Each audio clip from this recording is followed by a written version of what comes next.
What's going on YouTube? It's your boy DMD and I'm coming at you guys today with the Trickstar deck profile for October of 2017. My buddy Mickey here is about to do this deck profile real quick. Mickey, how long have you been playing the deck though? Since I came out in Code of the Duelist, Trickstar Reincarnation and Drone Lockbird shouldn't be legal. But until then I'll play it. It's really stupid and not fair and degenerate. Because banishing 5 cards out of your opponent's hand and then making them... you can, everything in the format searches, so if your opponent's not careful and they search a card without setting their hand properly, I can chain Reincarnation and chain Drone Lockbird, and the way the chains resolve, they'll banish their hand and won't be able to replenish it. And then you just sort of slow roll and win. You just win the next turn because this deck, the way the monsters interact is really dumb. And if you have 2 of them, you can force your opponent to draw and make them banish their hand. It's really good. But it's not as consistent because you can't search Drone Lockbird, but you can search Reincarnation. Well, all right. Without further ado, you guys, let's get on into the profile. So for the monster lineup, it's almost standard. You have to play 3 of this. This card is like a 1, it lets you play the game. If you get to this, you're doing well. 3 Candina, she's Stratos. She also burns for spell and trap card effects. It's not that relevant.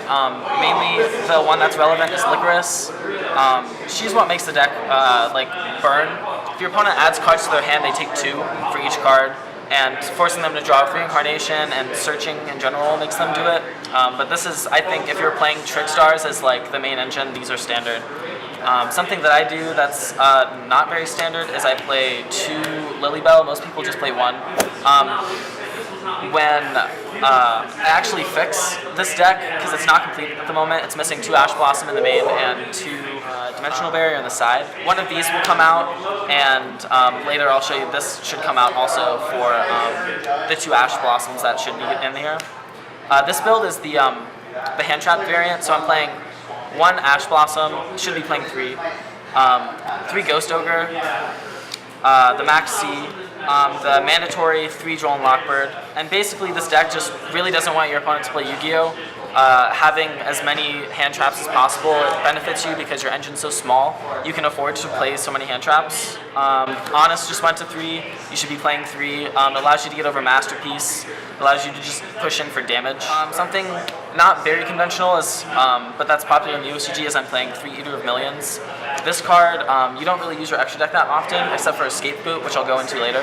But this card allows you to get over things that you just can't get over if you don't have Honest, or don't want to use the Honest. It pairs well with other cards in your deck because of the attack boost it gets from face-down banish cards. 3 Light Stage, mandatory. This card is also a Stratos, it just lets you play the game. 3 Terraforming, I consider this like a negative card. Like you're just playing so many cards that search themselves that your deck just does the same thing over and over again, which makes it so good. 3 Scapegoat for monster pressure. This card is so good. It wins me like most of my games. Just being able to slow roll into this card just lets you get over whatever your opponent has. And doesn't it help you with links too? Yes, that's what you use them for. You make them you make big link guys out of them. 2 Pot of Desires for consistency. It's also another reason why I'm playing 2 Lilybell, because if you banish the only Lilybell in your deck, you're sort of at a disadvantage. Lilybell has a lot of dumb combos with Licorice. And then because Pendulum Magicians and True Draco are a thing, I'm playing 3 Cosmic Cyclone. And then Dark Hole, I don't have a Raigeki. Dark Hole does the same thing, except you just have to be more careful. You just can't auto-drop Raigeki. You have to think about playing your Dark Hole. This card's alright. Like, on the lower level, it's fine, like at locals and stuff, because people are only playing Pendulum Magician and like True Draco. Like Light Sworns pop up, Dinosaurs pop up, ABC pops up. This card's useful against that. Mandatory 3 Reincarnation. Hand Banisher. Hand Banisher, but another important thing is it's a Call of the Haunted immediately as soon as it goes to the grave. Really dumb. Yeah, this card shouldn't be at 3. But play 3 while it is legal. And then Solemn Warning and Ring of Destruction. I like the Solemn Warning. debating on maining 3-strike, but I just didn't like it. Felt like it was too slow, and it made hands more clunky than they needed to be.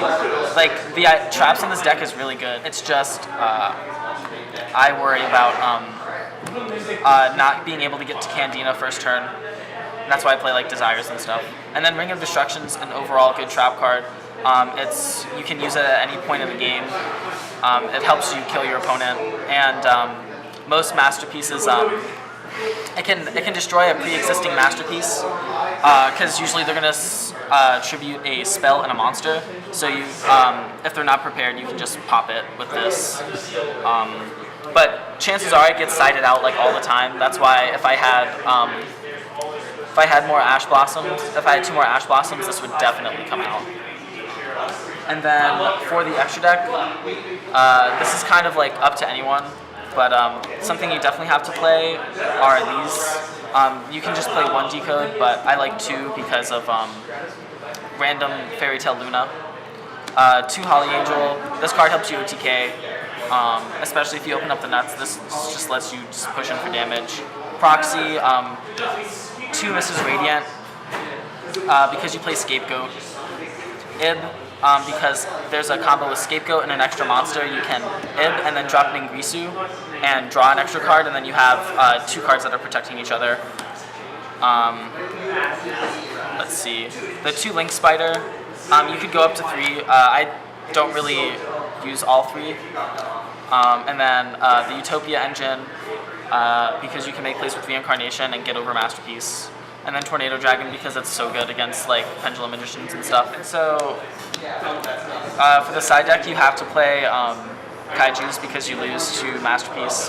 You lose to Buster Dragon if you're not prepared for it. Playing the 2 smaller ones and then the biggest light one is good because you play Honest. I don't think you need more than this, especially because your extra decks or side deck's kind of tight. 3 System Down for ABC, it's an auto win.